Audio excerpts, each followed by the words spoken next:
салом бинандагони азиз ва хуш омадед ба барномаи сархати рӯйдодҳо ки ҳама рӯза дар ҳамин вақт пешкаши шумо мешавад.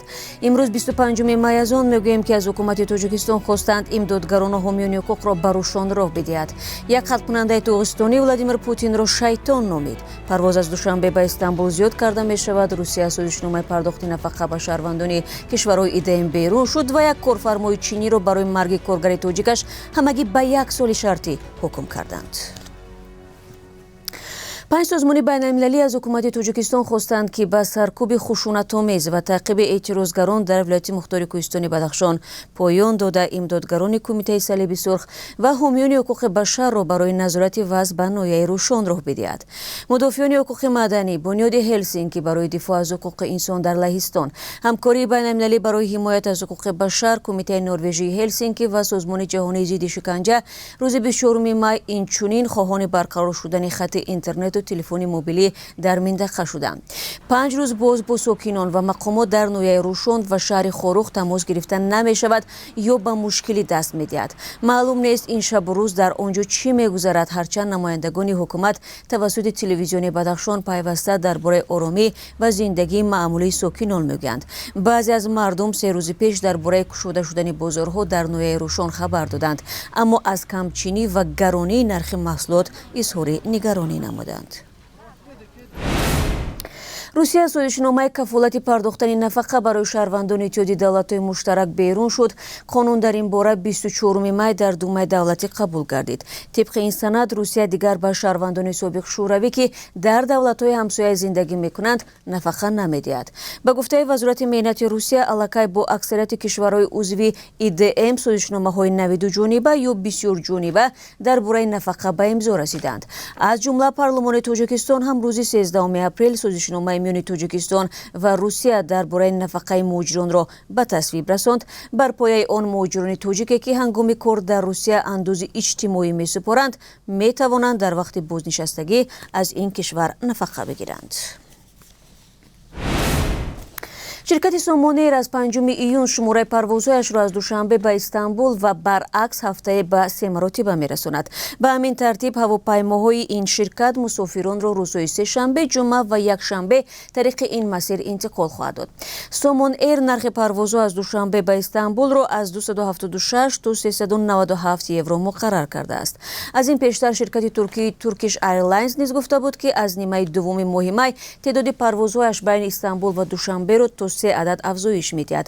Мусофирон зимни сафар бояд шаҳодатномаи ПЦР-тестро бо натиҷаи манфии санҷиши COVID-19 ки давоми 72 соати пеш аз вуруд дода шудааст, пешниҳод намоянд. Вазорати тандурустии Тоҷикистон мегӯяд то кунун дар қаламрави кишвар ягон ҳолати гирифторӣ ба вируси сурхакуни маймун сабт нашудааст. Ба қавли ин ниҳод онҳо вобаста ба вазъи эпидемиологӣ амал хоҳанд кард ва ҳоло миёни сокинон оиди ин беморӣ корҳои фаҳмондадӣ шурӯъ гардидааст.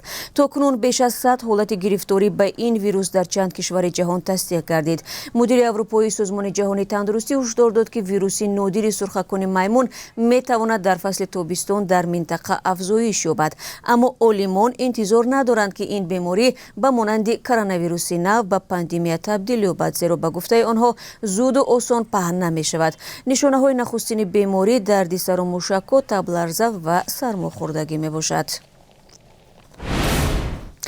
Як духтари хатмкунандаи мактаби миёна дар Ҷумҳурии Доғистони Русия дар маросими занги охирин мухолифаташ ба таҷовузи хоки Русияро ошкоро баён кард. Навори ин суханони мактабхон 22 май дар шабакаҳои иҷтимоӣ паҳн шуд ки дар он духтар президенти Русияро шайтон номида қатъи ҷанг дар Украинаро талаб мекунад. Нет войне! Свободу Украине! Путин чёрт! баъзе аз иштироккунандагони маросим суханони духтарро бо кафкӯбӣ пешвоз гирифтанд. Сомонаҳои ҳукумати Доғистон иброз доштанд ки ин ҳодиса дар мактаби рақами 11 шаҳри Изербош ба вуқӯъ пайваста. Духтар ва модараш бо муҷозоти маъмурӣ амалӣ ҷамъиятӣ бо ҳадафи бадном намудани нерӯҳои мусаллаҳи Русия мувоҷиҳ шудааст. Вазорати корҳои дохилии Доғистон аз шарҳи ин ҳодиса худдорӣ кард. Як манбаъ дар Вазорати маорифи Доғистон ба радиозудӣ гуфт ин духтар баъди шарт бо ҳамсинфаш ба ин амал даст задааст. баъди муддате духтар ва модараш дар шабакаҳои иҷтимоӣ маъзарат хостанд. духтар гуфт ки мехост ба ин тариқ таваҷҷӯҳи дигаронро ба худ ҷалб кунад. модари духтар илова кард ки аз сиёсатҳои президенти Русия ва ба истилоҳ амалиёти махсуси низомӣ дар Украина пуштибонӣ мекунад.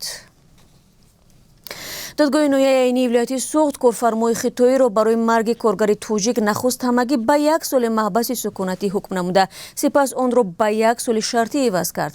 бино ба ислоҳи доистонии кулли Тоҷикистон, шаҳрванди 50-солаи Хитой Гав Анфу ҳамчун сардори қитъа оид ба техникаи бехатарии ҷамъияти дорои масъулияташ маҳдуди кӯҳҳои тиллои Тоҷикистону Хитой кор карда, қоидаҳои бехатарии корҳои кӯҳиро вайрон намуда, аз беэҳтиётӣ сабаби марги як коргари 38 сола шудааст.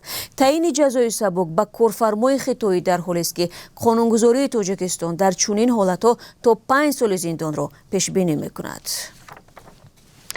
бинандагони гиромӣ, ҳоло барои шумо оиди қурби асъори хориҷӣ дар Тоҷикистон маълумот медиҳам. имрӯз 25 май тибқи нишондоди Бонки миллӣ 1000 рубли русӣ 172 сомониву 30 дирам қимат дорад. нархи $1 бошад боз ҳам поинтар рафта 11 сомониву 40 дирам ва 1 евро 12 сомониву 21 дирам таъин шудааст.